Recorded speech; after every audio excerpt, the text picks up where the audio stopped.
Sa lalawigan ng Bulacan, may isang barangay na tahimik man sa mata ng ilan, ngunit titik naman sa kwento ng pinagmulan, sakripisyo at pag-asa. Isang lugar na kung saan ang kasaysayan ay patuloy na humuhubog sa kasalukuyan. Pagdating po sa pamamahala, malinaw na direksyon at tapat na paglilingkod, nakamit po ng Barangay Matiktik, doon po ba sa Norzagaray, ang Seal of Good Local Governance na nagpatunay ng kanilang kahusayan sa pamumuno, pananagutan at malasakit sa mamamayan. Dagdag pa po rito, sila rin ay kinilalang passer ng Circular Year 2025 Building Excellence, Service, and Transparency for Barangay o Best Barangay. Isang karangalang masalamin sa kanilang dedikasyon sa bukas, inklusibo at epesyenteng pamahalaan. Sabay-sabay po nating kilalanin at ipagdiwang ang tunay na huwaran ng natatanging gawain pambarangay, ang Barangay Matiktik. Yan po ay makikita, dito lang po yan, sa Galing, Bulacan. Barangay Matiktik, sentro ng turismo, bakas ng kasaysayan, yamang gabay sa kaunlaran. Ang Barangay Matiktik ng Norzagaray ay isang pamayanang pinanday ng panahon. Itinayo sa sakripisyo ng mga ninuno, pinatatag ng pagkakaisa at patuloy na inaalagaan ng malasakit ng bawat residente. Ang Barangay Matiktik nakilala noong 1914. After nito ay maging baryo ng bayan ng Norzagaray, which is ang tinawag na Baryo Pasay nung nasasakop pa ito ng Angat Bulacan. Ang Barangay Matiktik ay nanggaling din sa salitang matiktik. Ibig sabihin, ito'y bulubundukin. Isinilang sa kabundukan ng Norzagaray ang Barangay Matiktik na umusbong mula sa lupaing nagbibigay buhay, isang lugar na tinahanan ng kalikasan at pinagyaman ng mga pamilyang nagbuklod upang manatili. Dati kasi talagang rural nating masasabi ang kabuuan ng Barangay Matiktik. Dati mataas tong lugar na to. Meron dito yung tinatawag na crushing plant sa sand and gravel. Mga sisilandra mga tao nun. Wala pang mga cottages dito. Ang pangaraniwan kinabubuhay talagang sa agriculture. Ganun yung mga pagpapahalaga namin sa mga ipinamanang ugali ng aming mga ninuno. Sa paglipas ng mga taon, unti-unting nagbago ang anyo ng barangay mula sa isang simpleng pamayanang agrikultural.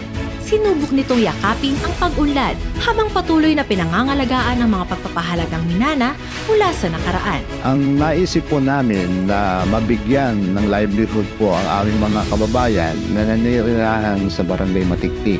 Mabigyan sila ng mga hanap buhay at patuloy na sila'y mayroong pagkakakitaan sa araw-araw. Napunta po kami sa iba-ibang barangay o iba-ibang bayan upang pag-aralan po ang mga tourist spots sa kanilang lugar.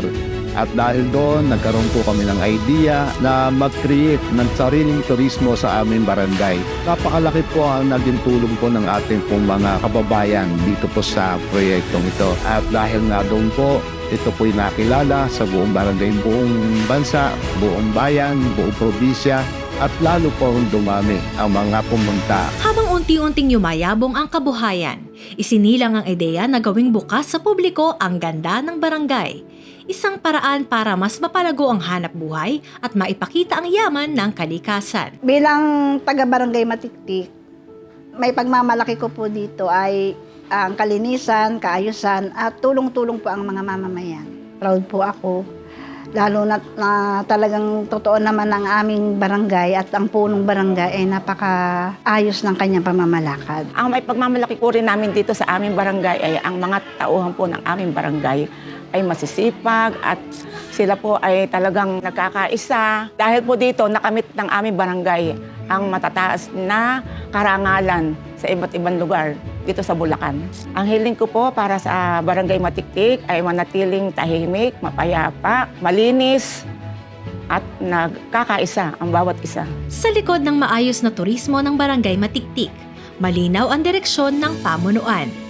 Isang pamumunong inuuna ang kaayusan, disiplina at kapakanan ng komunidad. Ang proyekto po natin sa Barangay Matiktik na natatangi ay ang proyekto namin ng panturismo na kung saan ito ay nasabi natin natatangi dahil sa Parang sa buong Bulacan, ako lang po itong nakapagpataas ng ganitong kalaking income ng barangay, nakapagbigay ng maraming hanap buhay, na isaayos natin ang peace in order, ganon din po pang kalamidad na kahandaan. Yan din po ay sa tulong ng aming mga kagawad at ang mga mamamayan. Dahil sa disiplina, pagkakaisa at malinaw na layunin, unti-unting nakilala ang Barangay Matiktik sa larangan ng turismo. Hindi lamang bilang isang destinasyon, kundi bilang isang komunidad na huwaran sa buong Bulacan. Pinagmamalaki namin sa mga kabarangay ay siyempre unang-una yung aming pagkakaisa ng Sangguniang Barangay na makabuo ng mga barangay ordinance,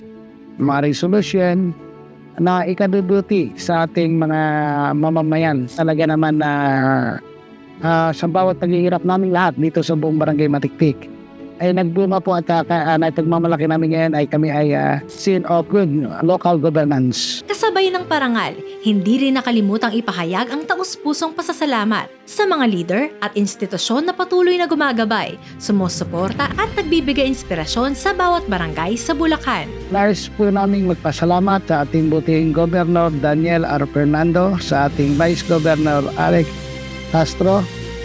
Dahil po sa inyong mga kasipagan, kami po ay napapagaya. At sa inyo po pagpapatuloy dito sa ating Gawad Galing Barangay, ay kami po ay nagkaroon ng mabuti at pagsisikap na maiangat ang aming barangay. At sa katunayan niya po, kami po ay nagkamit ng karangalan sa Bulacan at hindi lang po sa Bulacan, meron din po kami nakamit na karangalan sa atin sa region.